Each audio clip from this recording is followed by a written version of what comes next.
Hey guys, Quinn. Today we're taking a look at what is often called the best sci-fi film of all time. Indeed, arguably one of the best films of all time, 2001: A Space Odyssey. Now this is the last film in a series of sci-fi reviews that we've been doing, starting with Ex Machina, Interstellar, and concluding with 2001. So why does this film divide so many people? Well, to really explain this film and my views, let's start with the director. Stanley Kubrick has made more controversial films than just about anyone, whether it be Clockwork Orange, Eyes Wide Shut, or even the Razzie-nominated film The Shining, which I reviewed last Halloween if you guys want to check it out. Kubrick is famous for really mixing things up, and he really does that here. This film is really interesting because it tries to explain so much by, well, saying so little. And honestly, I think that is why a lot of people hate this film. 2001 does not speak that much with words, with the exception of Hal, but we'll discuss him in a minute. And that is probably why this film actually is so great for me. This film's fantastic because it's a film about interpretation. The beginning with the dawn of man is something that you really have to think about and sort of guess what is happening for yourself. There's nothing to tell you what is happening. The only clues you get is the 2-minute long black screen of music that appears whenever the Black Monolith does later on. It's just fantastic to watch because you don't know what's happening. You're sort of at the same level with the apes in the sense that nothing really makes sense, but I just really love how they show the use of tools and then how physical power equals domination. Then within the next minute, when they show the space age, tools have turned to the larger physical machines,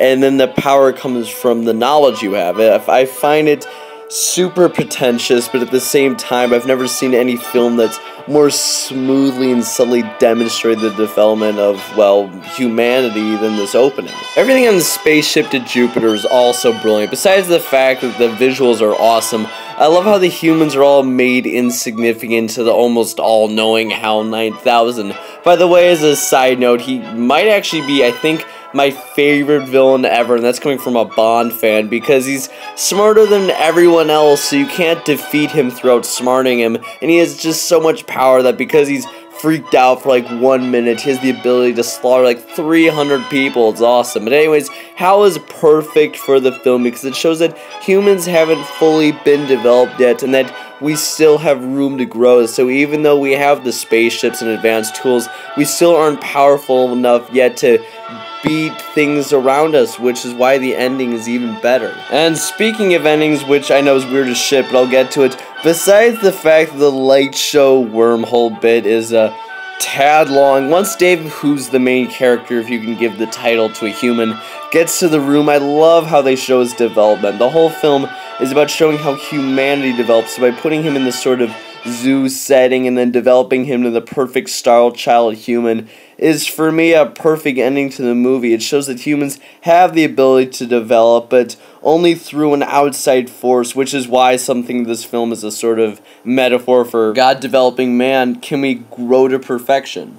For me, I just love the little details of this film, how it's actually silent in space, the whole zero-gravity toilet rules, or even just some really nitpicky stuff. Remember how I said earlier with HAL that humans aren't powerful enough to destroy things around them? Well, when we get the final shot of the Star Child, by having it both dwarf not only the moon, but also Earth, it shows an important detail because it shows that we're finally more dominant than everything around us. I enjoy how none of the humans are given any real significance because this is a film about the human species growth, so by having any particular memorable actors or human characters, it would take away from that theory. I know I'm ranting, it's just, I truly believe that this is the deepest film I've seen, so I want to address as many things as I can, and the fact that at the end of the film they have the Star Child bigger than Earth, I think it ultimately shows that we've become more significant than anything else. So overall, I believe this film is perfect in what it sets out to do. This is a film about humanity developing and what will happen in the future.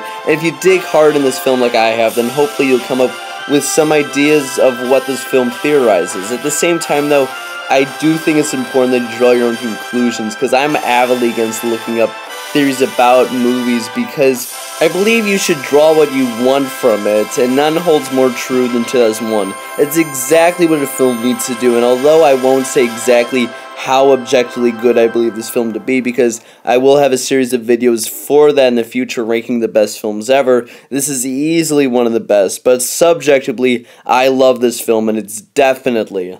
Open the pod bay doors, Hal. I'm sorry, Dave. I'm afraid I can't do that.